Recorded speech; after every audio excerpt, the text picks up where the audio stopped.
नमस्कार दोस्तों, स्वागत है आप सभी का आपके अपने YouTube चैनल पार्ट 2 सक्सेस पर। जैसे कि आप सब लोग जानते हैं कि मेरा नाम मोहित है और मैं एक असिस्टेंट सेक्शन ऑफिसर हूं मिनिस्ट्री ऑफ होम अफेयर्स में। तो आज मैं आप सब लोगों के साथ शेयर करूंगा मेरी सैलरी स्लिप।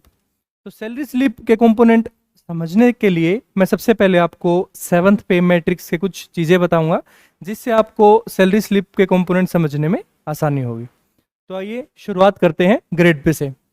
तो जैसे कि आप लोगों ने सुना होगा कि 1800 grade pay, 2400 grade pay, 2800 grade pay, 4200, 4600 grade pay. जैसे कि मैं एक असिस्टेंट सेक्शन ऑफिसर हूँ, तो जो मेरा ग्रेड पे है वो है 4600 ग्रेड पे। तो उसी के अकॉर्डिंग लेवल होते हैं हम। तो पहले लेवल का जो ग्रेड पे होता है वो 1800 होता है। तो 4600 ग्रेड पे होता है लेवल 7। तो लेवल 7 पे 4600 ग्रेड पे होने का मतलब ये है कि जब आपकी जॉब लगेगी, जॉब लगने के बाद आपकी पहली बेसिक पे होगी 44,900। उसके अलावा जो भी आपका हर साल इंक्रीमेंट लगता है, तो एक एक इंक्रीमेंट आपका बढ़ता जाता है, उससे आपकी बेसिक पे बढ़ती है। बेसिक पे के साथ ही आपका डियरनेस अलाउंस बढ़ता है, एचआरए बढ़ता है। तो उसके बाद आपका जब प्रमोशन होता है तो आप 4600 से 4800 ग्रेड पे जाते हैं, 4800 से 5400 पे, 5400 से 6600 पे, ऐसे करके आपके प्रमोशन में ग्रेड पे बढ़ते हैं। उसी के अकॉर्डिंग आपकी बेसिक पे होती है। तो आइए मैं आप लोगों को दिखाता हूँ अपनी सैलरी स्लिप। तो जैसे कि मैं आप लोगों को बता चुका हूं कि मेरा 4600 ग्रेड पे है और लेवल 7 है, तो उसी के अकॉर्डिंग जो मेरी बेसिक पे है वो 44,900 है। उसके अकॉर्डिंग ही मेरा जो डीए है, डीए होता है डियरनेस अलाउंस, मतलब महंगाई भत्ता, जो कि बेसिक पे का 31% होता है, जो कि इसका 31% है। बेसिक पे का 31% 13,919। उसके अलावा जो एचआरए है, एचआरए होता है आपका house rent allowance. House rent allowance जब जो भी रेंट पे रहते हैं या जिन्होंने गवर्नमेंट क्वार्टर लॉट नहीं करा रखे, उनको एचआरए मिलता है। उसके एचआरए जो है वो है 27%। तो बेसिक पे का 27% 12,123 है। एंड टीपीटी अलाउंस जो होता है वो होता है ट्रैवलिंग अलाउंस। ट्रैवलिंग अलाउंस भी आपको जो भी X cities, Y cities, Z city, उसके अकॉर्डिंग डिफर करता है। तो मेरी जॉब जो है दिल्ली में है, तो उसके अकॉर्डिंग मेरा जो ट्रैवलिंग अलाउंस है वो है 4,716। उसके अलावा जो गवर्नमेंट है कुछ रिकवरीज करती है। ये सारी चीजें होती हैं जो इमोल्यूमेंट्स जो हमें मिलते हैं, और जो रिकवरीज होती हैं वो जो हमारी सैलरी में से कटते हैं। तो जो मेरी टोटल इमोल्यूमेंट बनती है, टोटल सैलरी बनती है, वो है 75,658। और गवर्नमेंट जो रिकवरीज करती है, मतलब जो हमारी सैलरी में से कटता है, उसमें सबसे पहली चीज होती है CGE-GIS। CGE-GIS का मतलब होता है central government employees group insurance scheme. तो इसके according class A, B, C, 3 categories में आपके पैसे डिडक्ट होते हैं। तो सबका जैसे 30, 60, 90 ऐसे होते हैं। तो हमारा 60 रुपये कटते हैं, जैसे क्लास ए वालों के 90 रुपये कटते हैं।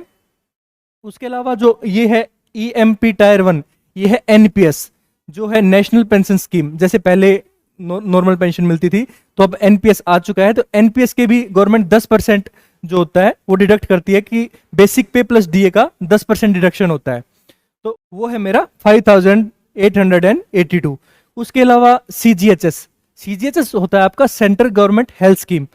तो जो भी सेंट्रल गवर्नमेंट के एम्प्लॉयज होते हैं वो CGHS के लिए एप्लीकेबल होते हैं। उनके जो एरिया है उसके अंदर CGHS होना चाहिए। तो उसके लिए आप CGHS के लिए अप्लाई करते हैं, आपको CGHS का कार्ड मिल जाता है। तो आप कोई भी बीमारी होती है या कोई भी इंसिडेंट हो जाता है, तो आप CGHS के पैनल्ड हॉस्पिटल में जाके इलाज करवा सकते हैं, और आपको उसके अकॉर्डिंग मेडिकल क्लेम मिल जाता है। वो क्लेम तभी मिलेगा जब आपका CGHS कार्ड बन चुका होगा। तो CGHS के 650 रुपीज डिडक्ट होते हैं। उसके अलावा जो तीसरा कॉलम होता है वो नॉन गवर्नमेंट रिकवरीज के लिए होता है। नॉन गवर्नमेंट रिकवरीज जैसे कि आपने जैसे कोई लोन ले रखा है या कोई भी आपका अलग कोई डिडक्शन है, तो वो सारी चीजें नॉन गवर्नमेंट रिकवरीज से होती हैं। तो मेरा जो टोटल सैलरी बनती है वो है 75,658, और उसमें से जो गवर्नमेंट की रिकवरीज होती हैं वो होती हैं 6,592।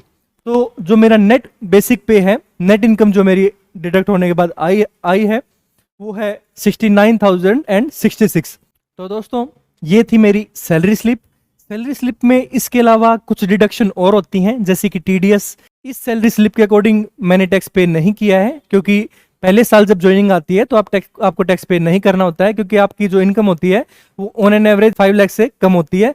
उसके अलावा TDS, जैसे अभी TDS कटेगा वो होगा ₹2500, 2500 को यहाँ पे डिडक्शन आ जाएगा, तो सैलरी में से वो डिडक्ट हो जाएगा। तो जो जब आप लास्ट में टीडीएस कटने का मतलब होता है टैक्स डिडक्शन एट सोर्स। तो जैसे ही आप जैसे ₹2500 टैक्स कटवा रहे हैं, तो आपका पूरे साल का टैक्स हो जाएगा ₹30,000। तो उसी के अकॉर्डिंग लास्ट में जब आपकी इनकम टैक्स की आप रिटर्न भरेंगे, उसमें जितना भी आपका इनकम टैक्स बनेगा उसमें से वो ₹30,000 कम हो जाएंगे, और उसी के अकॉर्डिंग आपको इनकम टैक्स भरना होगा। तो दोस्तों ये थी मेरी सैलरी स्लिप, और आई होप मैं आप लोगों को समझा पाया हूँ कि इसके अंदर जो जो कंपोनेंट होते हैं उनका क्या मतलब होता है। तो आई होप आप लोगों को वीडियो पसंद आई होगी। अगर आपको लोगों को वीडियो पसंद आई तो लाइक और शेयर जरूर कीजिएगा। अगर आप इस चैनल पे नए हैं तो चैनल को सब्सक्राइब जरूर कीजिएगा। अगर आपको इस चीज़ से रिलेटेड कोई भी डाउट है तो आप मुझे कमेंट बॉक्स में लिख सकते हैं, या मुझे मेरे टेलीग्राम या इंस्टाग्राम पे मैसेज कर सकते हैं। उसका लिंक आपको नीचे डिस्क्रिप्शन में मिल जाएगा। Thank you, have a nice day.